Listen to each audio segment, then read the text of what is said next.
sudah bilang berkali-kali, ya, kalau wanita tidak ada upaya hukum untuk memaksa pihak laki melakukan tes DNA apakah bayi yang dilahirkan sama dengan bapaknya, karena hubungannya itu mau sama mau. Tidak bisa polisi memaksa agar si laki mengetes. Upaya gugat perdata pun nggak ada. Jadi memang kalau hubungan mau sama mau susah untuk dipaksa untuk tes DNA. Makanya saya bilang wanita harusnya hati-hati. Kalau lagi enak-enak, jagalah. Kalau cowoknya, kalau kurang yakin atas sarung yang di minimarket, makanya saya bilang gunting ban dalam sepeda, bungkus, pakai itu pasti aman. Kalau dikatakan perlu, ya kalau tes DNA itu sifatnya ini kayak tes kehamilan gitu, bisa beli di minimarket terus dicelupin ke urin atau apapun, ya lakukan gitu loh. Tapi tes DNA ini kan satu hal yang pertama itu mahal. Kedua, saya belum pernah melihat kalaupun ternyata ini adalah sebuah perseteruan ini tanpa order dari kepolisian, yang otomatis dia harus jadi ketetapan hukum karena polisi ini kan menegakkan hukum ya. Nah, sebelum dia jadi hukum, ya artinya dia harus melalui proses peradilan dulu. Nah, ini harus dilalui dulu baru kita lakukan tes DNA.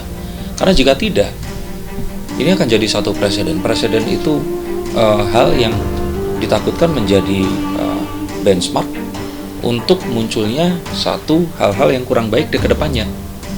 Kayak misalkan kalau seandainya ini orang hanya ngeklaim kalau ternyata oh ini anak lo terus bisa tes DNA, banyak orang-orang ingin merusak reputasi orang, merusak rumah tangga orang menggunakan teknik ini tadi. Makanya ini harus hati-hati sekali, dan ini harus melalui proses yang memang panjang dan mungkin saja memang rumit, tapi memang harus melibatkan kejaksaan untuk menguji bukti baru, terus kemudian melakukan proses pengadilan lagi sampai akhirnya ditentukan bahwa ya Densu ini harus melakukan tes DNA. Simpati publik itu mengalirnya ke Denny Sumargo, dan ini satu hal yang tidak bisa terbendung.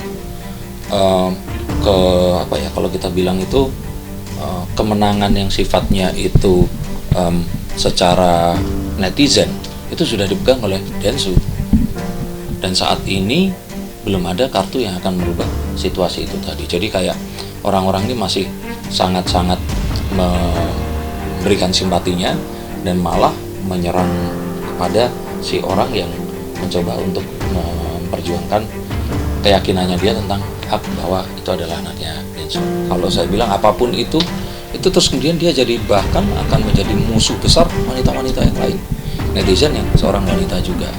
Nah ini yang ya terkadang netizen itu nggak menunggu sampai berita ini tadi menjadi sebuah diuji faktanya, tapi mereka sudah langsung menyerang, dan itu yang terjadi saat ini.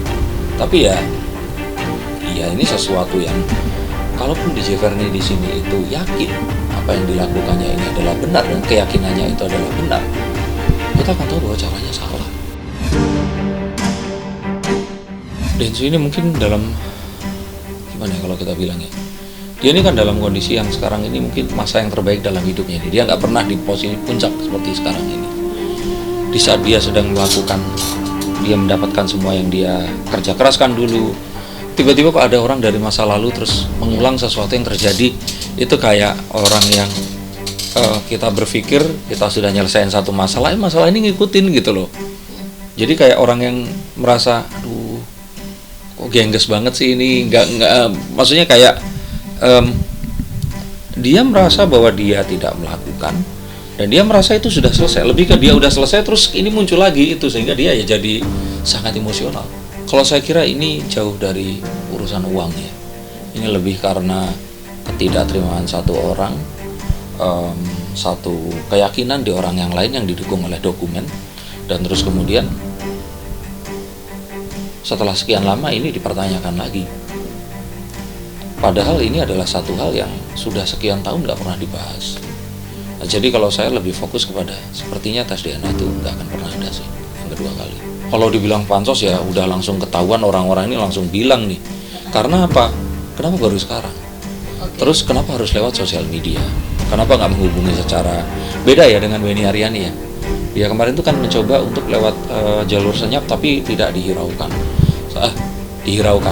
Tidak dihiraukan. Nah, sampai akhirnya ya dia terpaksa meng-up kasus itu tadi. Tapi kalau kasus yang ini kan berbeda ya. Dari awal yang diungkapkan ini kan lewat sosial media. Yuk gimana 2 kali yuk dan sebagainya.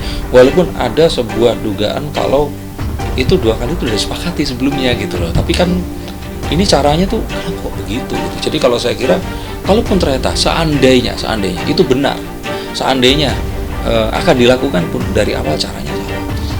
Jadi dianggapnya pansos.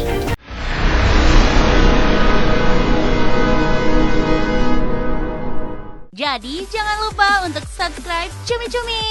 Ditekan ya tombol lonceng merahnya.